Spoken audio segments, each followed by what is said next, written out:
Une méditation tirée du livre Maranatha, le Seigneur vient d'Ellen White. 30 juin. Une grande confusion. Et j'entendis du ciel une autre voix qui disait « Sortez du milieu d'elle, mon peuple, afin que vous ne participiez point à ses péchés et que vous n'ayez point de part à ses fléaux. » Apocalypse 18, verset 4. Dans l'œuvre finale qui a pour but d'avertir le monde, 2 appels distincts sont adressés aux églises. Voici le message du second ange.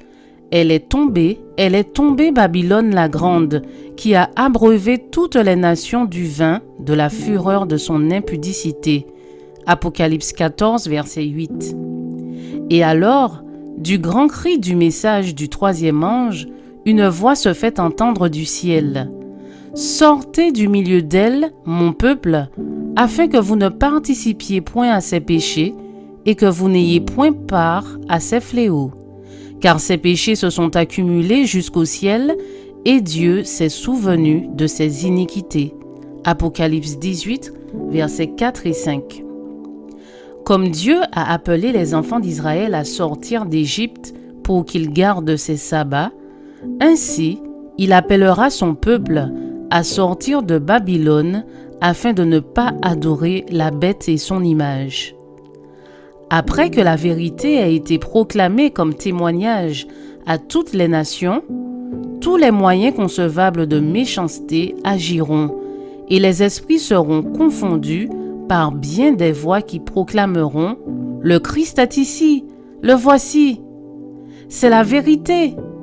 J'ai le message de Dieu, il m'a envoyé avec une grande lumière. Alors, les points de repère seront déplacés et une tentative sera faite pour démolir les piliers de notre foi.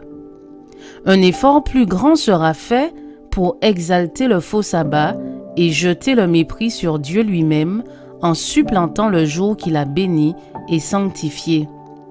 Ce faux jour de repos sera fait respecter par une loi oppressive.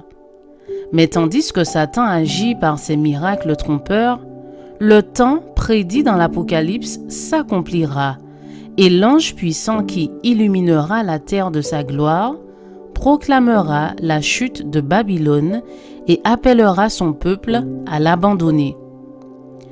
Quand ces péchés arriveront-ils jusqu'au ciel? Quand la loi de Dieu sera finalement invalidée par la législation humaine. Alors, la crise donnera au peuple de Dieu l'opportunité de démontrer qui est le gouverneur du ciel et de la terre. Tandis qu'une puissance satanique remue les éléments inférieurs, Dieu enverra lumière et puissance à son peuple, de sorte que le message de la vérité puisse être proclamé au monde entier. Je vous souhaite une excellente journée. Que Dieu vous bénisse.